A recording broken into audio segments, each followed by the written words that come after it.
Continue on our chapter on chemical bonding and chemical reactions.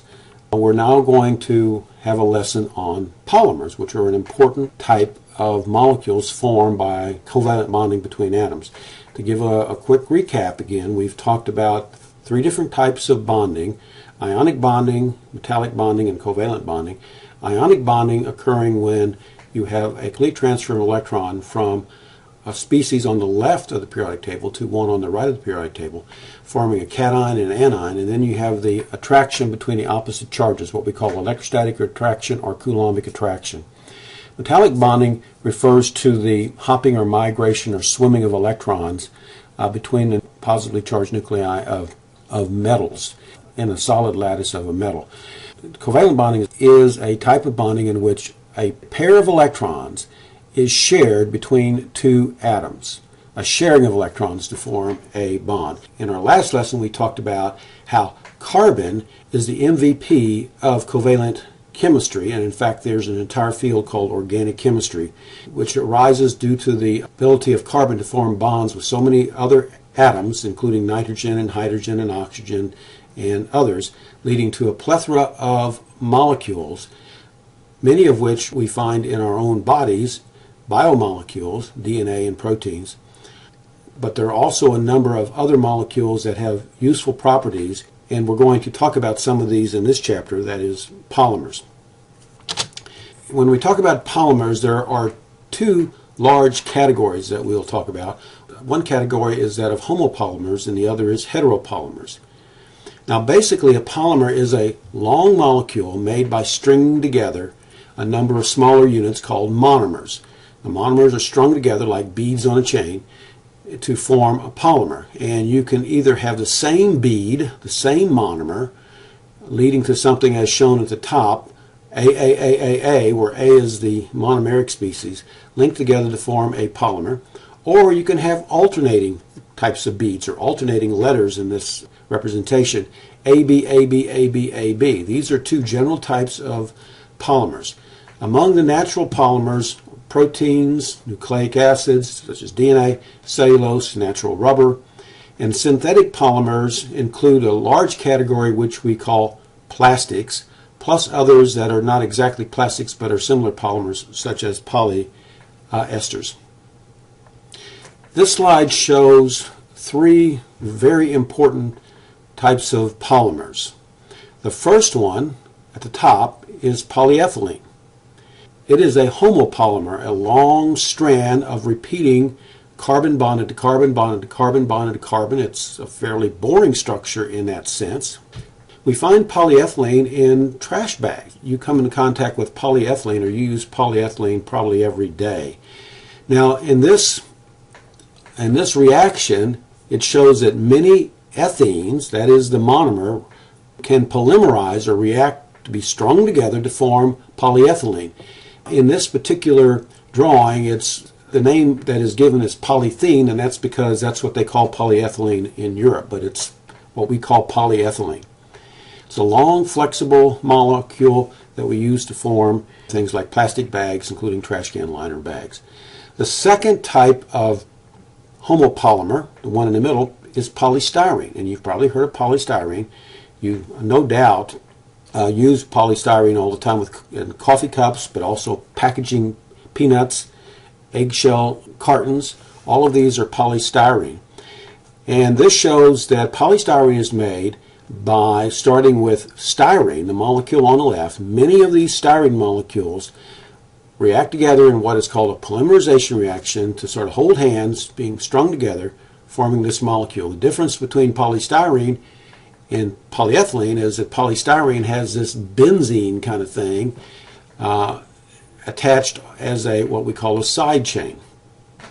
The bottom shows a heteropolymer called nylon. Nylon is probably a type of polymer or type of fabric that you're familiar with.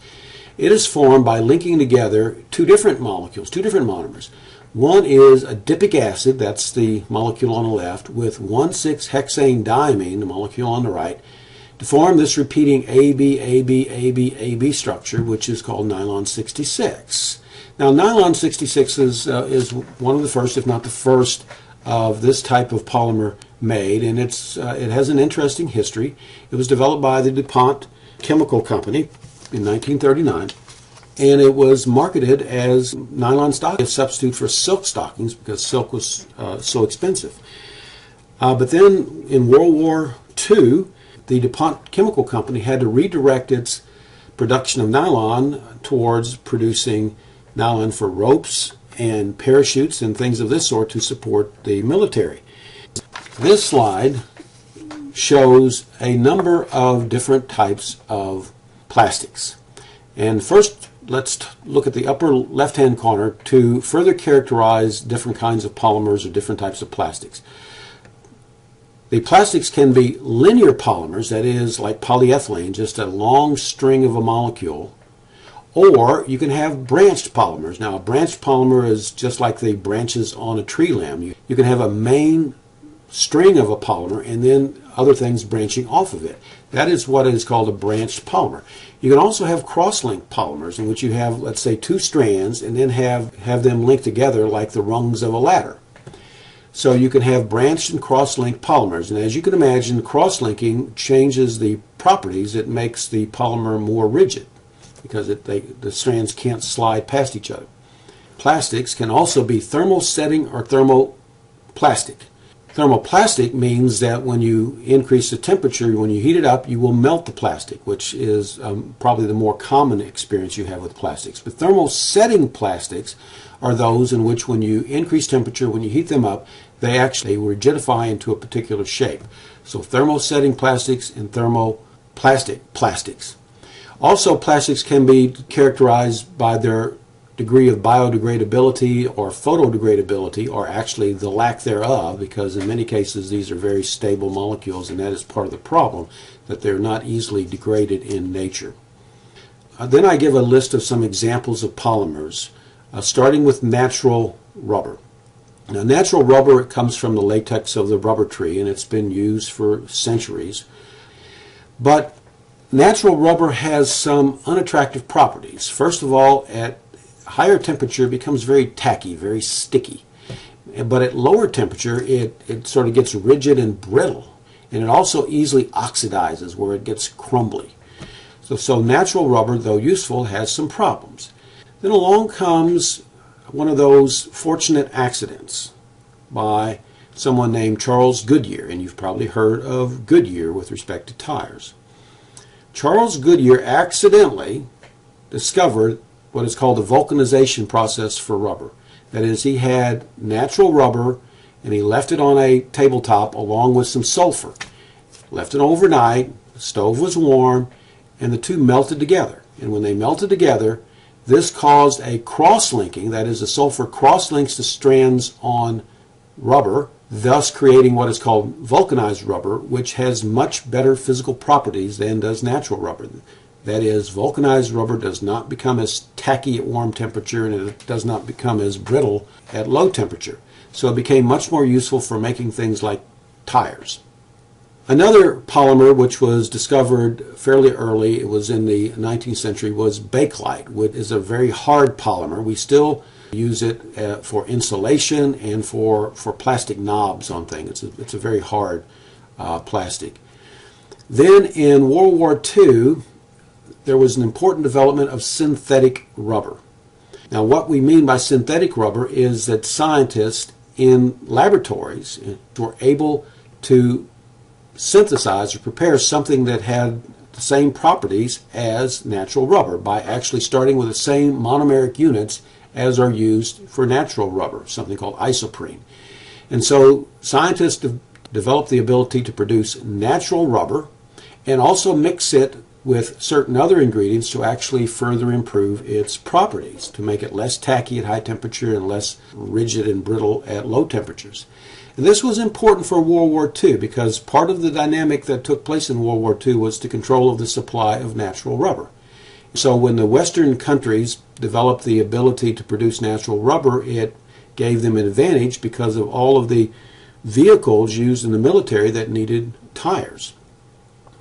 Polyethylene is the homopolymer I showed you on the previous slide. It is used for trash bags and also some milk jugs.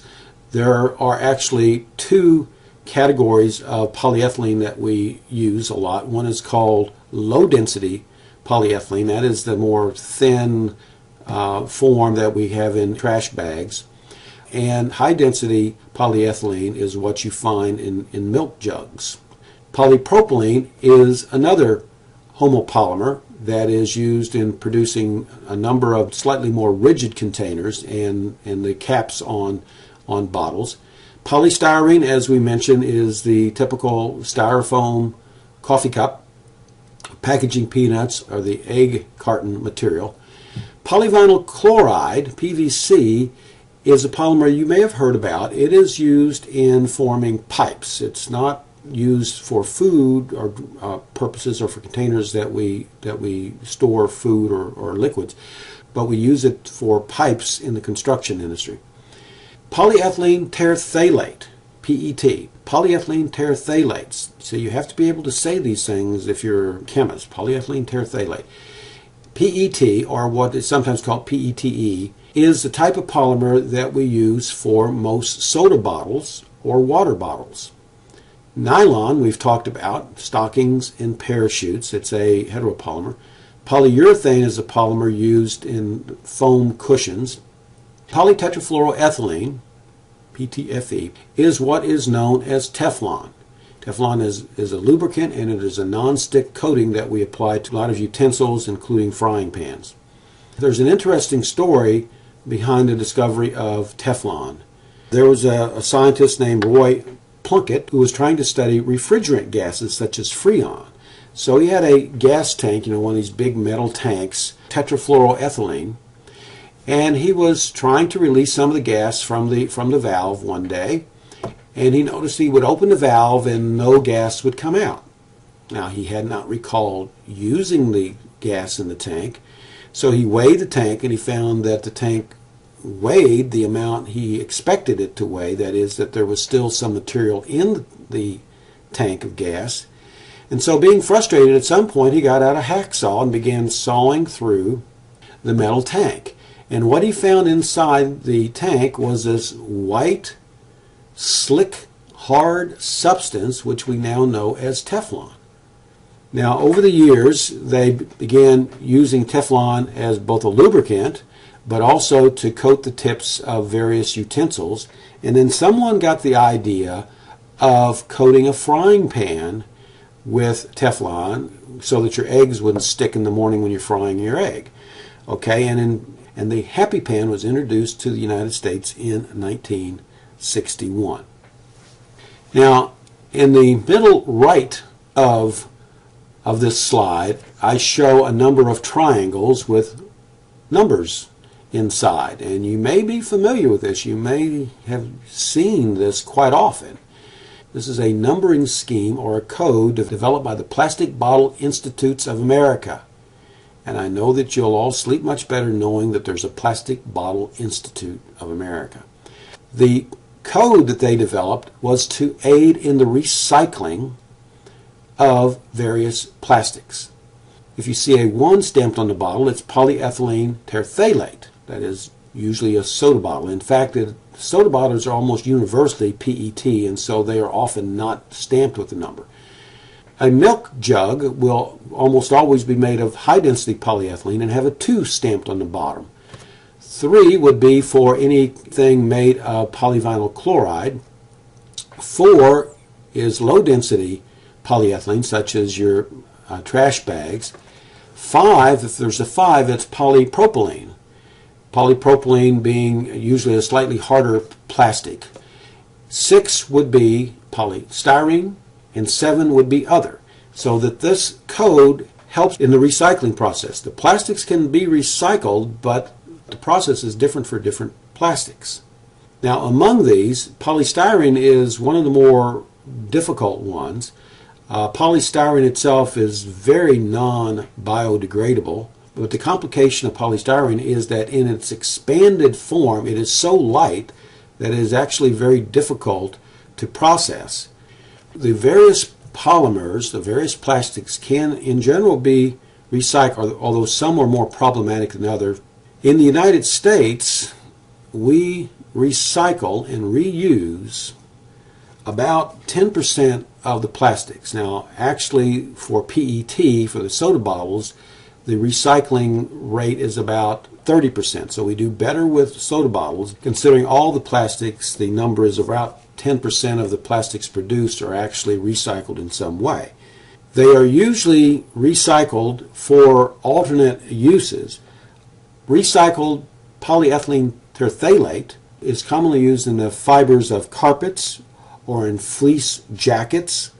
Recycled high-density polyethylene, that is the twos, are oftentimes used for plastic mulch or for lawn chair furniture or for pipes. And recycled low-density polyethylene, the number fours, are oftentimes used to create plastic lumber, which is used for fencing and siding. So in the United States, we recycle about 10% of our plastics. By comparison, we recycle 50 to 65% of paper. We have a long way to go in our recycling of plastics. I want to end this section with the story of plastic six-pack holders. Now, you all, I'm sure, are familiar with the plastic six-pack holder for sodas and the problem that these cause with wildlife. This slide shows a couple of examples of how various birds and animals can get caught into these six-pack holders and can cause serious problems. So there has been a movement in recent years to either have people cut the six-pack holders, or the industry making six-pack holders is trying to make them more photo-degradable so that when exposed to sunlight they become brittle more rapidly. The URL that I just revealed is a YouTube video, which I invite you to pause, write this down, and then perhaps go view that video. It's kind of interesting, in which someone tested the photo-degradability of the six-pack holders. Also, I'd like for you to do a search on the University of Mississippi on the UM webpage, where you have that search button up at the upper right, to type in recycling plastics and to see a report that explains the recycling program at the University of Mississippi. No doubt you've seen these bins all around, but it explains the various type of things that are recycled at the university. Now, we'll pause again to have a little quiz or exercise, then we'll return to the next lesson.